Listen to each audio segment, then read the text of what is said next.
Men versus woman ലോസിനെ പറ്റി സംസാരിക്കുമ്പോൾ എല്ലാവർക്കും അറിയാവുന്ന പരസ്യമായ രഹസ്യമാണ് ഇന്ത്യയിൽ സ്ത്രീകളെയാണ് ആ നിയമങ്ങൾ ഏറ്റവും കൂടുതൽ ഫേവർ ചെയ്യാന്നുള്ളത്. അതിന് എക്സാമ്പിൾ ആയിട്ടുള്ള 4 നിയമങ്ങൾ നമുക്ക് മനസ്സിലാക്കാം. ഒന്നാമത്തെ നിയമം എന്ന് പറയുന്നത് ഫോൾസ് പ്രോമിസ് ഓഫ് മാരേജ്. അതായത് വിവാഹ വാഗ്ദാനം നൽകി ഫിസിക്കൽ റിലേഷനിൽ ഏർപ്പെട്ട് കഴിഞ്ഞാൽ അതിന് ശേഷം ആൺകുട്ടി ആ റിലേഷനിൽ നിന്ന് ബാക്ക് ഓഫ് ചെയ്യുകയാണെങ്കിൽ ആ ആൺകുട്ടി ജയിൽ വരെ പോകാൻ സാധ്യതയുണ്ട്. എന്നാൽ നമ്മളത് റിവേഴ്സ് ചെയ്ത് പെൺകുട്ടിയാണ് വിവാഹ വാഗ്ദാനം നൽകി ഫിസിക്കൽ റിലേഷനിൽ ഏർപ്പെടുന്നതെങ്കിൽ ആ കുട്ടി നോ പറഞ്ഞാൽ ആ കുട്ടിക്കെതിരെ ഒന്നും ചെയ്യാൻ പറ്റില്ല എന്നുള്ളതാണ്.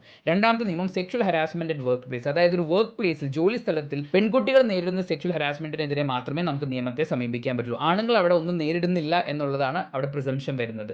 മൂന്നാമത് വരുന്നത് സെക്ഷൽ അസോൾട്ട് ആൻഡ് റേപ്പ്. അതായത് സെക്ഷൽ അസോൾട്ടും റേപ്പും ഒരു സ്ത്രീക്കെതിരെ മാത്രമേ നടക്കാവൂ, അല്ലെങ്കിൽ ആണുങ്ങൾക്കെതിരെ അതൊന്നും നടക്കുന്നില്ല, അല്ലെങ്കിൽ ആണുങ്ങൾക്ക് അങ്ങനെ നടന്നാൽ പോലും അവർക്ക് കോടതിയെ സമീപിക്കാനുള്ള ഓപ്ഷൻ ഇല്ല എന്നാണ് പറയുന്നത്.